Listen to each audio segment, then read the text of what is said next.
Gas masks on, 5 minutes, please.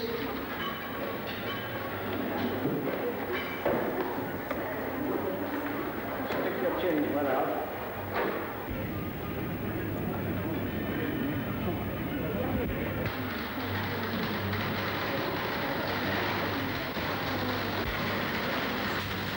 Do you find that you can work quite well in your mask? Yes, quite easily. And it's quite comfortable, is it? Yes, you soon get used to it. That's good. Now, don't forget to wipe your mask after you've used it. Dry the inside. The gas masks we just used to try on occasionally. We carried them everywhere with us, of course.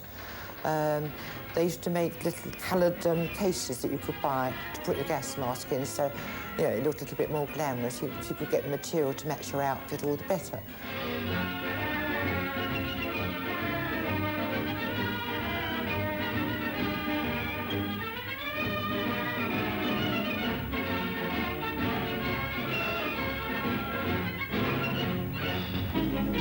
Tin hats will soon be available for everyone.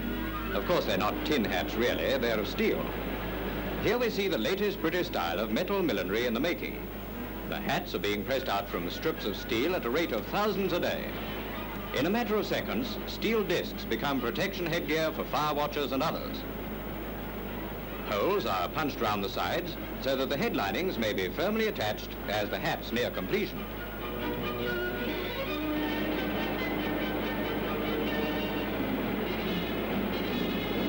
The hats then pass to another department for painting. This is done in true mass production style. The paint is sprayed on dozens at a time. They don't take long to dry. And now the linings. All ready to issue to fire watchers and later on for sale to the general public at 5 and 6pence each. These steel hats are quite attractive. Millinery 1941 style. Tin hats became part of everyday clothing wear.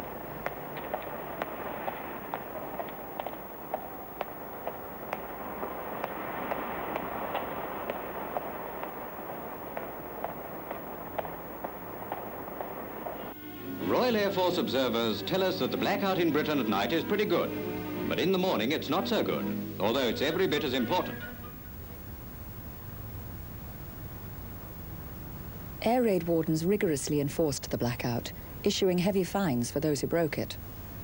Heavy blackout curtains were hung in houses, and in factories windows were painted black so that the workers had to produce by artificial light day and night.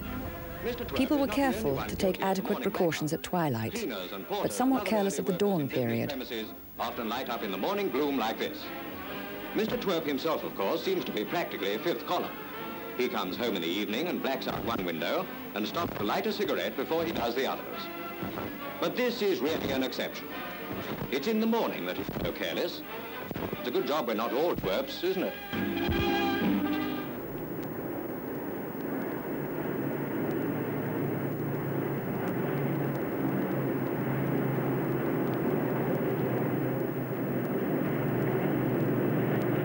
Traffic lights were blacked, apart from a tiny cross in the middle, and all street lamps were turned off.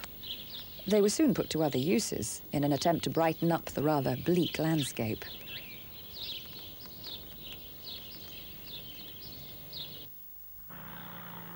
The blackout was a hazardous time, when accidents on the road increased at a phenomenal rate. Headlights on cars were initially banned, but later were allowed to be hooded, as 4,000 people were killed on the roads in the first few weeks. Look out! Oh, blimey, Joel, I just had an earthquake outside. You want to use your lope in a blackout, Sid? Sit down, have a cup of tea. Those motor drivers don't give a body a chance for people to cross the road nowadays. Give us a cup of tea, Governor. What's the matter with you? Some mug just tried to sling himself under my wheels. The way they go about, you'd think they were tired of life. Oh, are you the murderer that nearly knocked me over? Why, are you the chump that nearly gave me heart failure? Let me tell you, that's all right in peacetime. I can see everything in me headlights. But now it's different. I can't see him.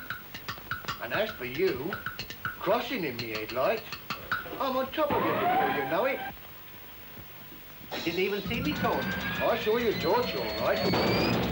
If you hadn't have driven so fast. You and all your jaywalkers, If you was to only walk facing the traffic... See what I mean? I get you, Professor Blackout, but don't drive so fast. OK, Johnny Dazzletorch. Some extraordinary methods were employed to ensure that pedestrians and animals could be seen. Look out!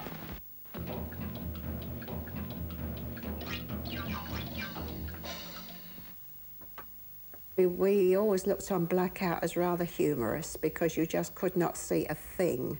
I mean, if people had torches, they only were allowed one small round piece to show them where they're walking. You couldn't see anyone coming towards you and you couldn't see where you were going. No street lights were lit.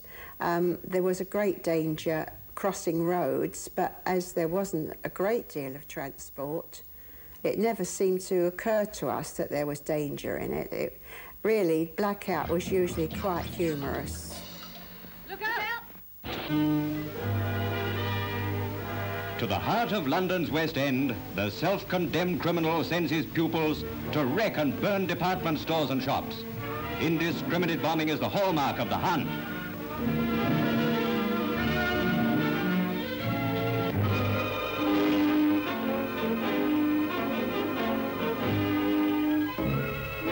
With the coming of another day, the smouldering ruins of part of London's shopping centre bear witness to the work of Germany's hooligans.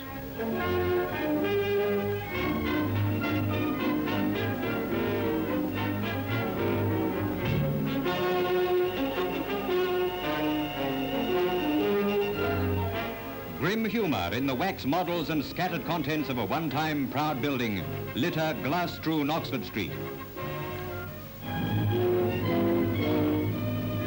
But wreckage is not confined alone to our buildings and homes.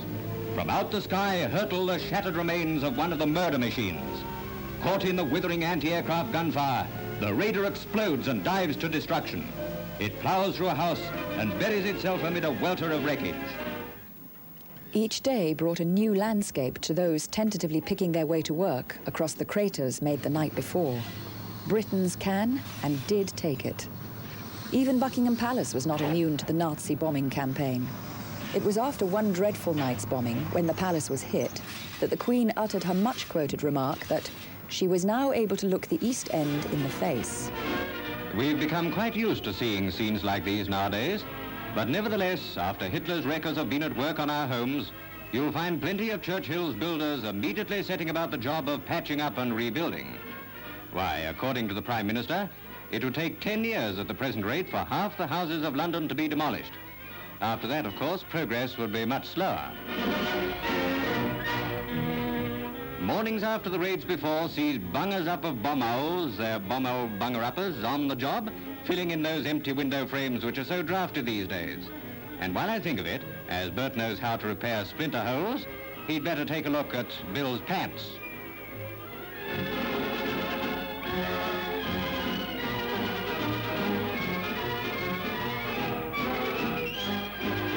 We don't in any way minimize the tragedy of our suffering towns and cities, but the citizens are a valiant people.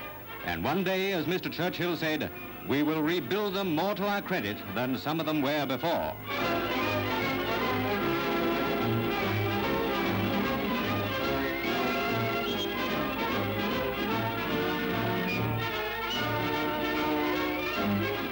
And in the midst of our tribulation, we are finding our way to a new social order. East Ender and West Ender are brother sufferers. Gone are the barriers of class distinction. The poor man eats at table with any other homeless victim of Hitler's total warfare. In mansions and West End apartments, hotel chefs and volunteer workers are seeing that everyone is fed and cared for.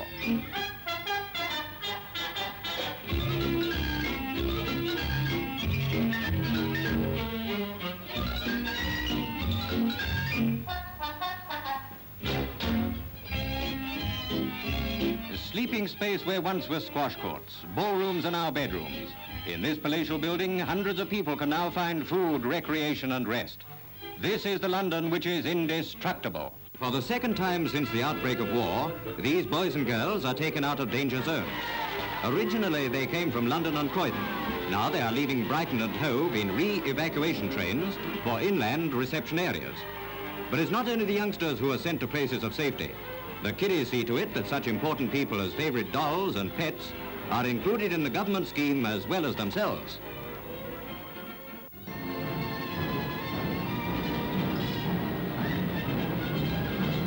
So it's goodbye to the cities and danger areas, labelled and loaded and not forgetting their gas masks. The children head for the special trains, and they're not worrying, they're off on a holiday.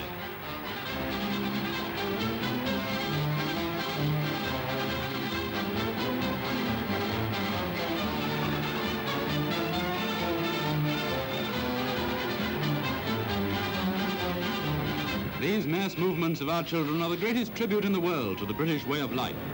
Even in the midst of the storm and stress of battle, in the midst of the greatest war effort this country has ever known, we don't forget the safety of our children, on whom the future of our race depends.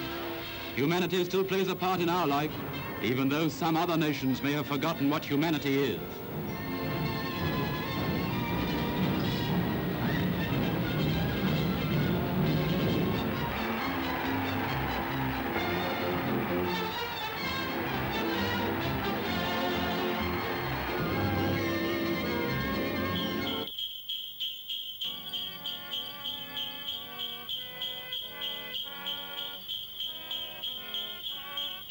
Christmas time and children in London during the Blitz, there were not many children around. Most of them had been evacuated. A few of them that did remain at home it was just a quiet Christmas. No one really had a riotous Christmas. They were given things as best they could, mostly handmade toys. A lot of fathers made toys for their children out of bits that they could find. You see, you didn't go to a toy shop and buy expensive presents. It just wasn't done. No one did that.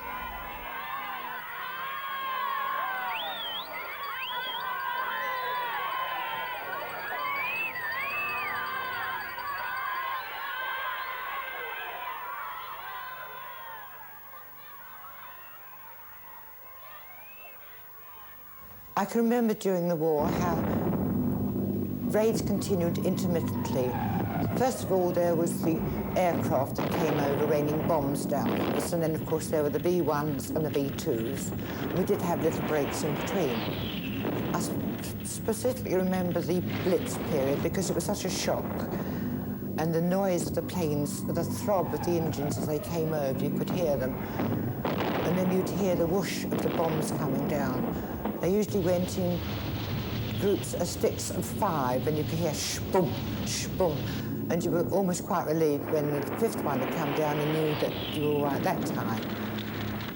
And I particularly hated the noise of the screaming bombs. They really did scare me. And I do remember on one occasion, when the raids were on, we used to say, duck, if we could hear a bomb coming. And my brother got under the bed, and we just couldn't get him out. We had to yank him out afterwards.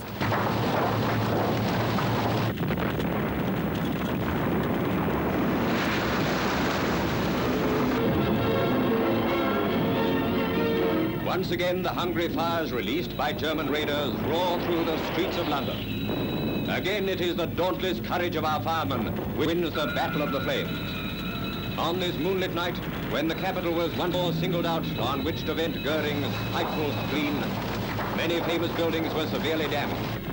But although there is further evidence to the already pitiful toll of human life and property, our night fighters won a spectacular victory over the enemy by sending 33 raiders and something like 160 Nazis crashing to destruction. Fires raged night after night. Along the River Thames in London's docklands, bombed sugar stores spewed out gluey rivers like lava. Enterprising Londoners scooped and cleaned up the cooled-down mess and used it, as sugar was in short supply. This resourcefulness was typical of the British people. Whether note, news or tissue must be saved, and the passing of slips is no longer prohibited, so long, of course, as it's done like this.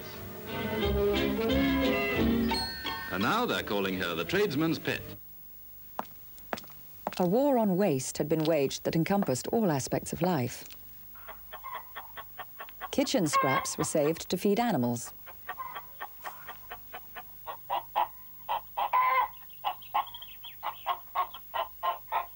What's this?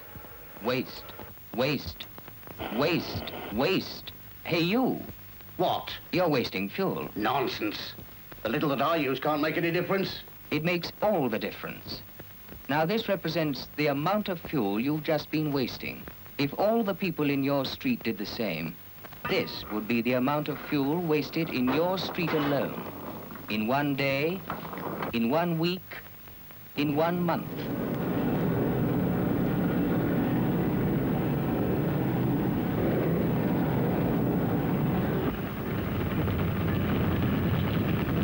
What you use and what you save makes all the difference. So keep your eye on your fuel target and save, save, save. Paper! Paper! Paper! Newspapers and magazines, catalogues and empty boxes, cartons and wrapping paper, office files and receipts, paper bags and cardboard, letters, packets, music, books. Paper! Paper! Papers made from wood pulp. Wood pulp comes from overseas. Means shipping space we can't afford. And merchant ships. And seamen's lives. Save that paper. Save that scrap. Paper! Paper! Paper scrap makes many things. Things we need to win the war. Anti-aircraft shell containers, carriers for bombs and shells, washers for mortar bombs and smoke bombs and very-lights, boxes for cartridges, aero engine dust covers, cut-out targets, gun fuses, cartridge wads and plugs for shells. Made from paper, made from scrap. Save that paper. Save that scrap. Paper! Paper! Paper! Mobilize your scrap. Fuel was precious, and people were encouraged to use Shanks's pony wherever possible. City hitchhikers want to get to work in the mornings and home before the evening blitz commences. Private and commercial car drivers can help in a big way if they'll give them a lift. Once upon a time it used to be, no thanks, I'd rather get out and walk. But now it pays to advertise. People that lived a little way out to get to work, because the trams wasn't always on time, and especially if there'd been a bomb that way, they'd have to start walking. Well, going along the road, an old van or horse and cart would pull up, and they'd say, "Come on, want a lift, love?" So they'd say, "Oh yes." Up they'd scramble, didn't care then, because most of them wore trousers because you was half ready for the shell to see when you got home. And they would get up and then one would decide, "Oh, we'll have a collection for him." Good of him, wasn't it? Give us a lift. Oh, Jeeves, reserve me a seat in tonight's Carter Patterson. The raids continued, and more damage was inflicted on British cities. In an attempt to keep morale high, the raided areas were visited throughout the country by the King and Queen. Get the better of them. The Luftwaffe is again making night hideous. The light of day shows how. In London suburbs and wherever homes have fallen, the average comment to the night's work is, "What must it be like in Germany?"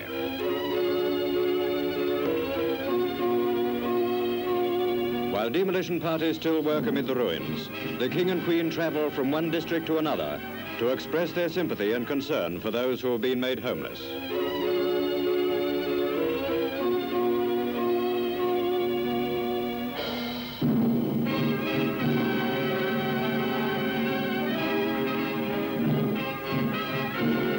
During and ever since Britain, the King and Queen have brought the warmth of their friendship to those in distress. Popular entertainers travelled around to aid the war effort by raising funds. He is glad to help George Formby, the famous comedian, in a great effort for relief of distress in blitzed areas. Well, ladies and gentlemen, it's... I don't know what to say to you because... You see, I'm trying to raise £40,000. I feel this, that in the good days, we artists earned all our money in these cities. And in the good days after the war, we'll still earn our money. So I think it's the least we can do is to come and help these towns in their bad days. And I think that the people who haven't been blitzed should help the people who have been blitzed. And if anybody cares to send a contribution, they can send it to George Formby, care of the BBC. Now, please do your best and help. Thank you. Sitting on the sofa, Georgie said, I've lost my heart. I don't know much about love, but I'll kiss you for a start. He mucked about for half an hour, then said I must depart and go working down the old coal hole.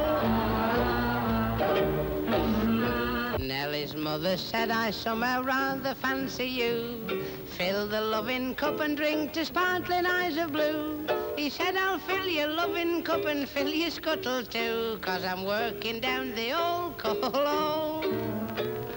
Down the old, for the coal. I'm going down the old to get the coal. With me meat and gravy canned, my little bundle in me hand. I'm going down the old coal hole. Give George a big hand, folks. He deserves it.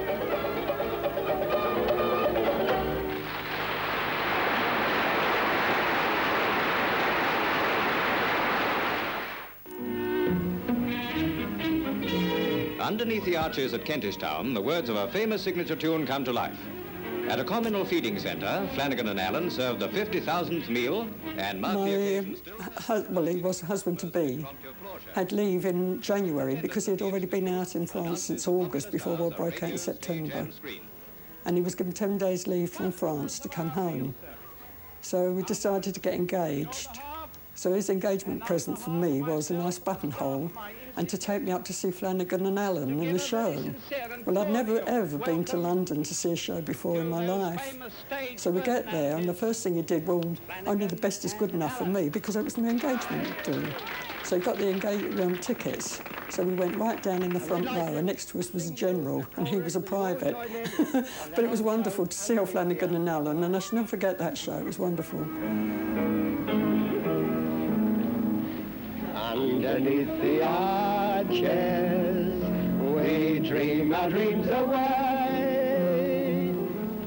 Underneath the arches, on cobblestones we lay.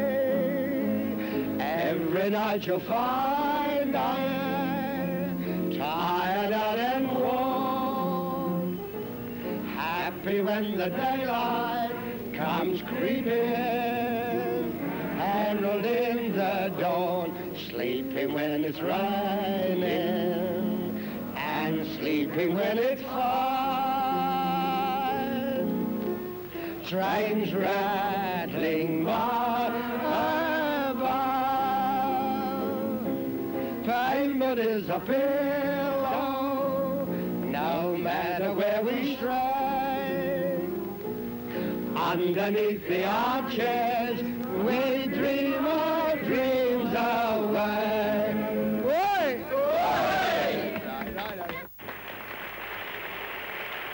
Churchill expressed the spirit of the nation with his grim determination and steely resistance.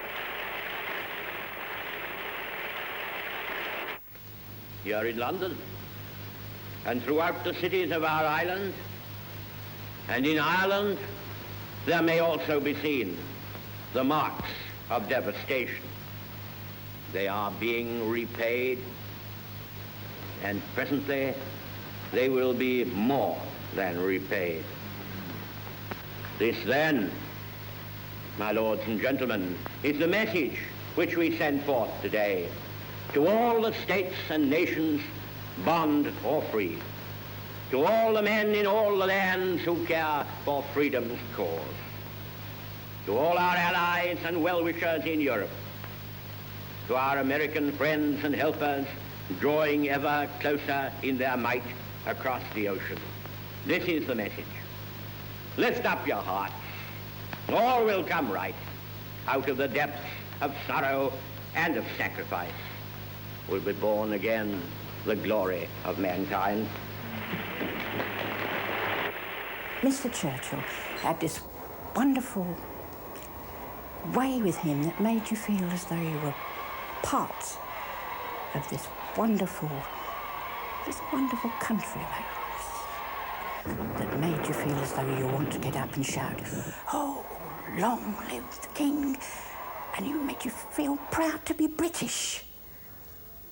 And it was a most wonderful feeling, and then you would have done anything for him. because this was winning the war.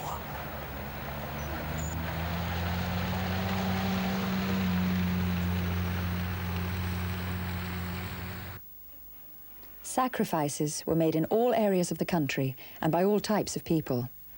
Lady McRobert, the widow of Doonside, Aberdeenshire, avenges the loss of her 3 sons by buying a Sterling bomber to make raids on Germany.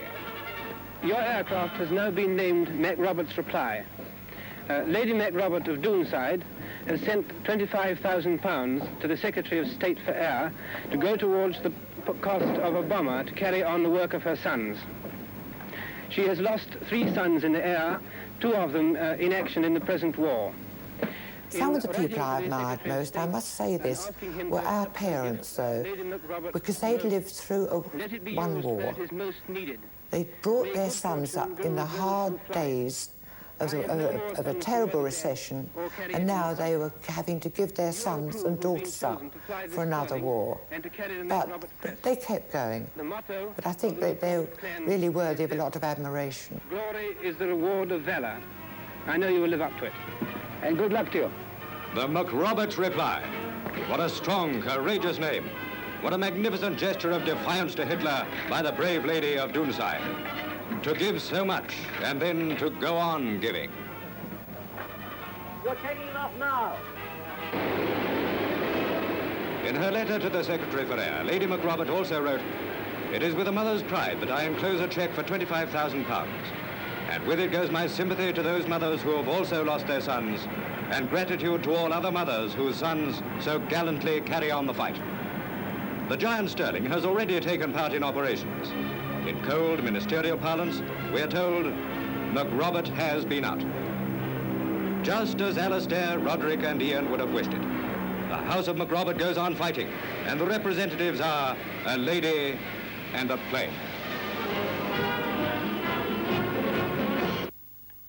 Scrap metal was desperately needed to feed the munitions factories.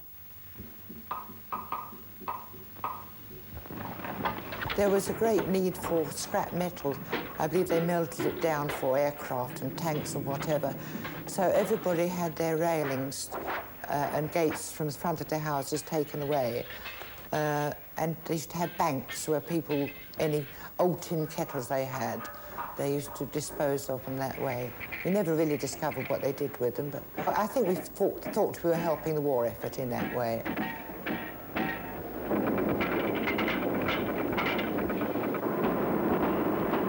Another sacrifice that people gave up was railings round houses. All railings were taken. A lot of them have never been put back, but any houses that had high iron railings round, those were all taken. As I say, tyres were taken from motor cars. Anything you had in the house that you could possibly donate to the war effort.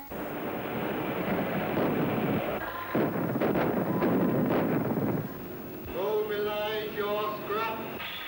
Mobilize your scrap. Mobilize your scrap. Mobilize your scrap.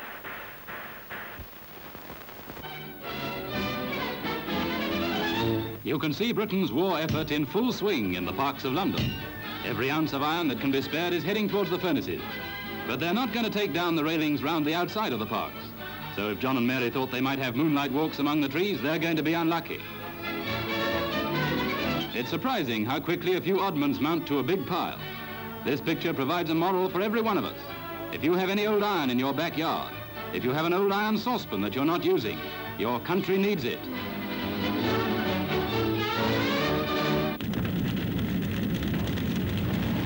In 1936, the Crystal Palace glass house in Sydenham was totally destroyed by fire. Only the twin towers remained. Casting of the £1,500,000 glass house. Mute reminder of a past glory, the North Tower now gives its life for its country. Cutting through the cast iron columns and steel girders, demolition experts weaken the foundations and place a 220-pound charge of dynamite. The moment of execution has arrived. At a given signal, the explosive is fired and up she goes.